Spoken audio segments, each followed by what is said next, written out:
theologian. Alright, so we're going to do a little 5 random records again today, because last one went over well, and I had fun doing it. It's funny, I hadn't done it in a while, I didn't realize how much I missed it, but there you have it. So, we're going to bust it out, we're going to do it in the metal section again.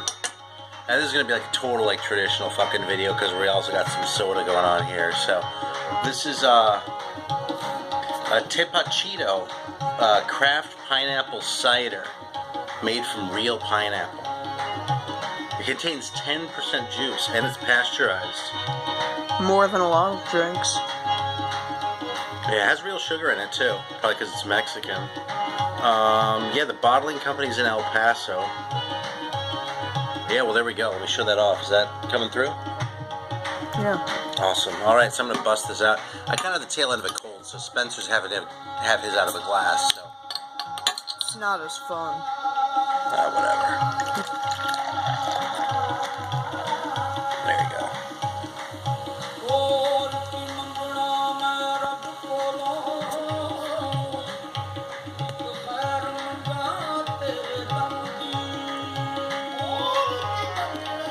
Wow, this is really something. It kind of has the bite of like an apple cider.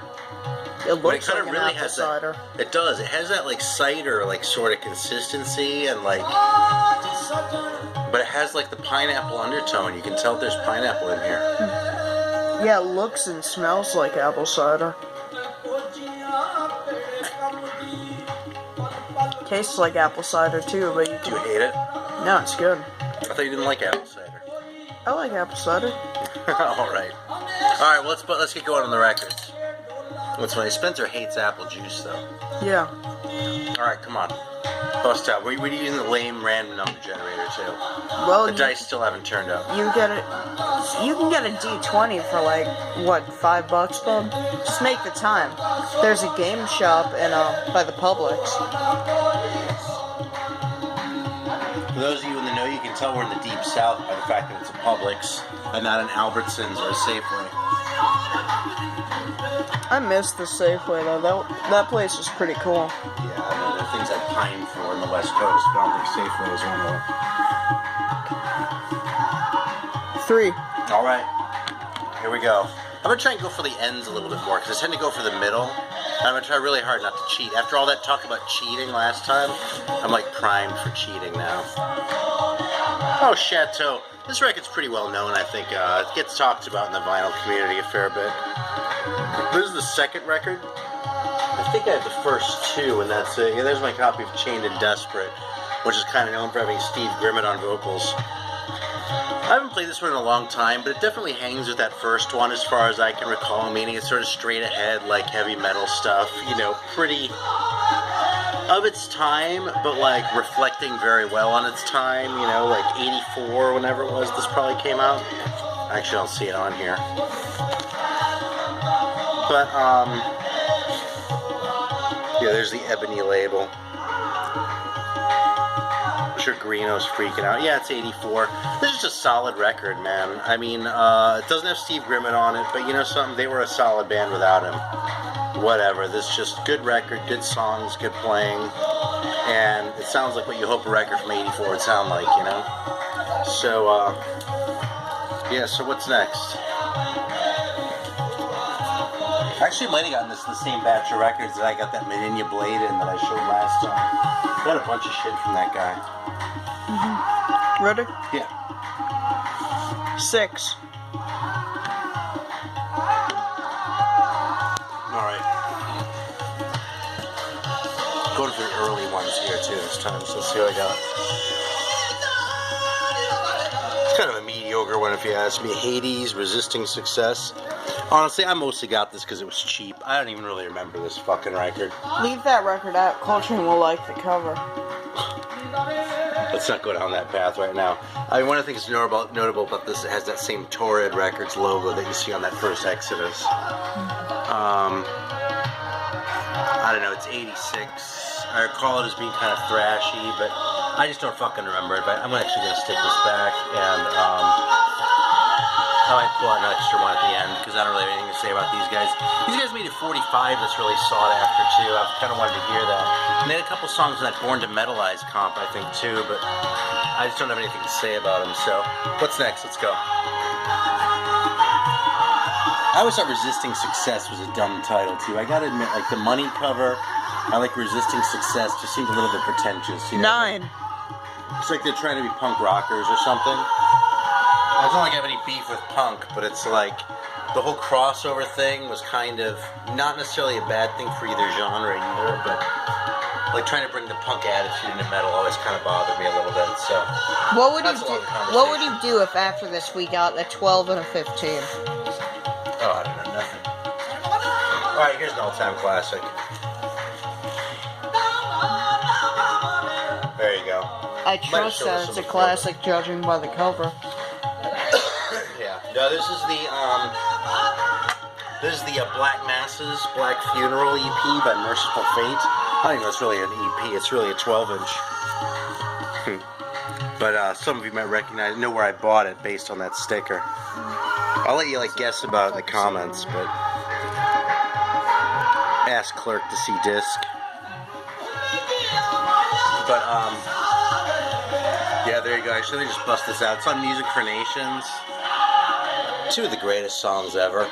I mean, Black Funeral, a classic Mercyful Fate. I mean, what can you do? And then Black Masses. You know what Black Masses, the song always kind of reminded me of, is Sucking My Love by Diamond Head. If you listen to the main riff of Black Masses and the main riff of Sucking My Love side by side, try it out. I want to know if it sounds that way to anyone else too. I mean, you listen to Sucking My Love, you listen to Seek and Destroy by Metallica, and it's obvious they ripped it up.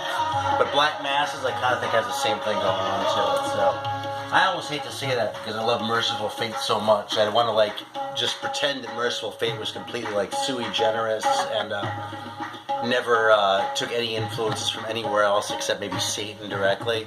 But man, that song just still sounds like Sucking My Love to me. So what's next? That's a fucking classic record, man. That was a good one to be pulling out. Look, I feel all warm and happy inside now having looked at that picture of King Diamond in his heyday. When he was probably 20 years younger than I am now. 6.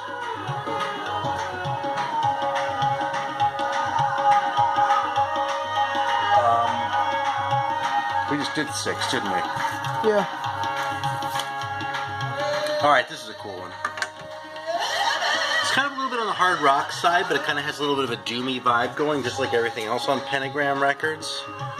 But this is actually the Joe Hasselvander solo album. I think he might have done more than one, actually, but this is the earliest one. It's Lady Killer, and it's an obscure piece. I mean, it's semi-private, you can kind of see that. Pentagram Records was like a tiny little, I don't even know if it was a real label or more like just sort of a semi-thing going on.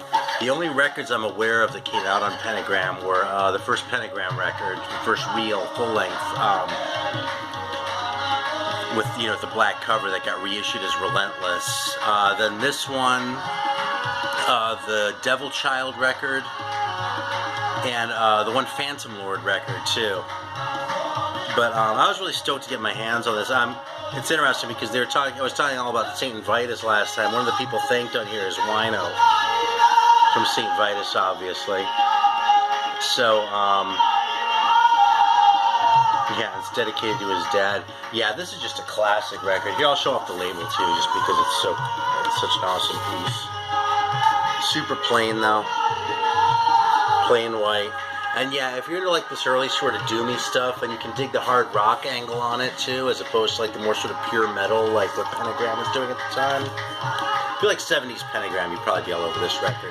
It's not as Sabbathy as that, but it's just fucking great. And man, how can you pass on that anyway? I mean, Jesus Christ. Alright, so there we go. Is that where it was? I think so. Between Hanoi Rocks and, Hanoi Rocks too, so I misfound it. Hanoi Rocks and Hatred. Alright, what's next, bub?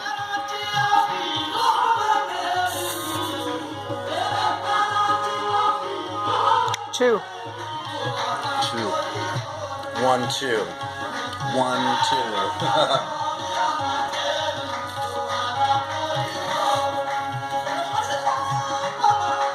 Ah, shit. Okay, there's another bad one. This is The Black. It's an Italian band.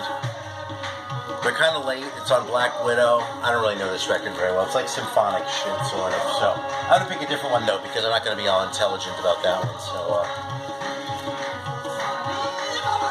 Alright, this is kind of an underrated band, man. This is Blasphème. If you've been watching my videos for a while, you know that I love French metal.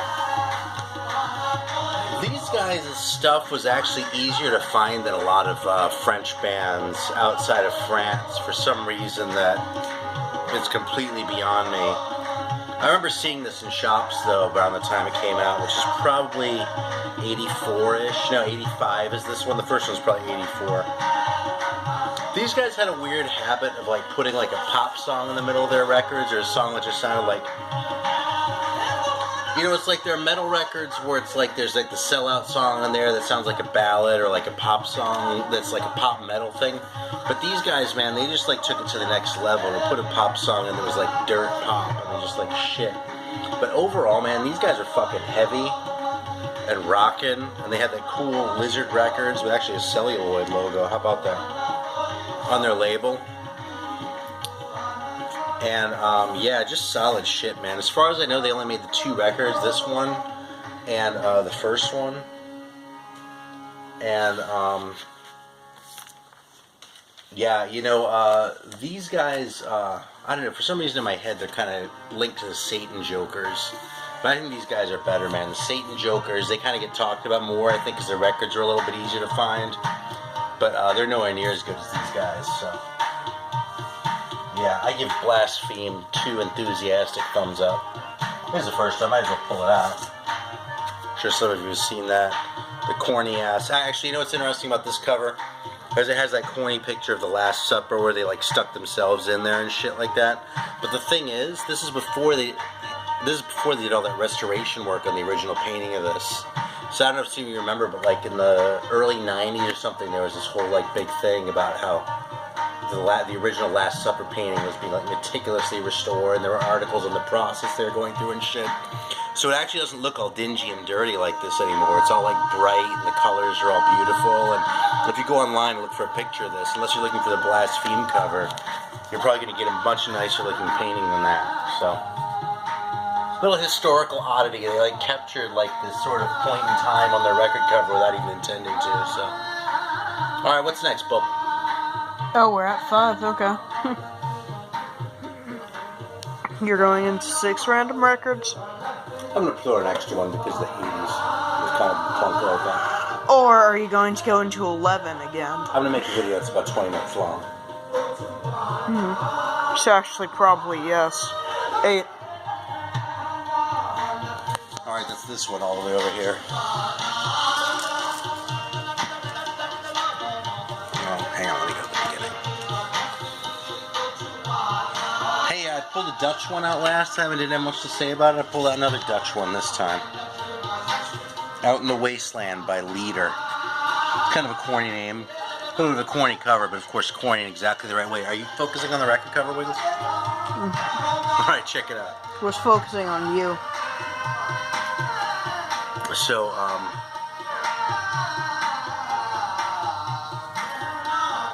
yeah, so this is, it's really kind of a speed metal record. It's on this Top Hole Records label. I'll pull it out and show off the label, I guess. It's kind of a tough one to find, too. This one was thrashier than I expected, but it's a solid record, man. This is really enjoyable, and as far as what I was saying last time about the Dutch kind of not having had so much going on in the 80s, I mean, this is not the greatest record ever, but this is a very cool and very enjoyable record, and if there had been like a ton of records like this coming out of the Netherlands, they'd probably be held as high regard as the Germans these days, so. Alright, my friend, let's do one more.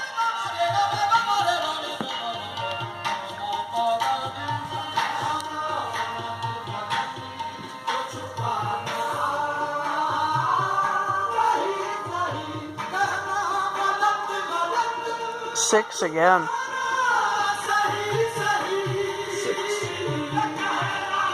Well, I gotta say, this one's jumping out at me right now. I was just seeing this guy looking at me, like while I've been making this fucking video. It's kind of funny. And of course, most of you are gonna know that that is on the back of this classic record. But that wasn't a random one. So, let's see what I find here. Pull from the other end. Invicta. Haven't played this one a whole lot. This is 92 actually, so it's a little bit late. But I grabbed this because it was on the Doomed Planet label, and the fact is Rob Preston has really good taste. So the shit that came out on Doomed Planet tended to be really good. I remember this being just a solid metal record. Just really cool. A little faster than what it might have been if it had come out a few years earlier. But overall, man, nothing to be embarrassed by. Not like death metal or anything like that. Just a very cool and solid metal record that probably, given that it was a 500 run, it's probably still pretty damn cheap because it was kind of late in Doomed Planet's life, and they weren't really, people weren't jumping on them like they did some of the earlier releases, like the Slough Figs and that one, and that sort of thing that sold out really fast. Let's do one more. It hasn't been 20 minutes yet because the record's still going. You're on 16. Huh? You're on 16 minutes. Okay. 14. 14. Alright. 8, 9, 10, 11, 12. Is that right? 12, 13, 14. Okay.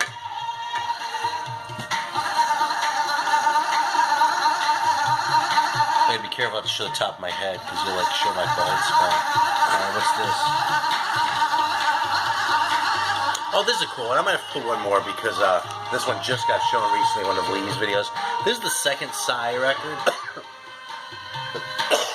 And in spite of the fact that guy in the middle looks like a complete cornball, this is a really good record. It's speedy. It's a lot speedier than you'd expect, especially after this kind of wussy record that they made earlier on Metal Blade. Turn on the Fire with a big heart on it. But these are a few years apart. This one's 84. This one was kind of... It's good, but not tremendous. This one, though, is really heavy and really rockin', and just has an awesome vibe to it, man. I remember really liking this one a lot. And this one is like a semi-private press, I think. I don't think this is on a real label. It's like they lost their deal, and it says thanks to no one on the back, that they were kind of pissed. But they really pulled it out with this record. If you're going to own one record by Sigh, it ought to be this one. Here's the label. Cool. I'm going to throw in one more bonus record, though, just because I just got a pretty good description recently. I'm not sure if it was Lee or not who showed it. Lee's the Noise Spectrum guy, by the way. If you're not subscribed to him, you ought to be. Oh shit, I was just cheating. You know, so give me a new number because I just cheated. I was going to pull another one out of the same queue, but I screwed up. 14 again. Look at that. Alright, we're back? Yeah. Alright, cool. Yeah, I had a little issue there. Yeah, this one, you know something, there are a couple other guys who are wax enthusiastic about this record, but I'm not one of them. This is the Thor record. This is the first one, Keep the Dogs Away. And this is a fucking piece of shit. It's early. It's like 78, and that's about the only thing it has going for it. Like, as far as its like intent for rockiness, and you know, it's kind of there. It's fucking anemic though, you know. It's like I want to give it points because it was 78, and it was like kind of wanting to be metal, but the thing's just a goddamn turd, man. This record sucks. Not all of Thor's records were terrible, but this one's a fucking piece of shit. So on that note, if you see this record, I would stay away. I think the only interesting thing about this is that it says recorded and mixed at Phase 1 Studios, Toronto, May to June of 1943, which obviously isn't true. Yeah, you know something? Fuck that record. That's it. We pulled out a big clunker. That's even worse than that London one I was bitching about last time. Alright, well thanks for watching. I think we're done. And I hope you got a couple laughs. I'll see you next time.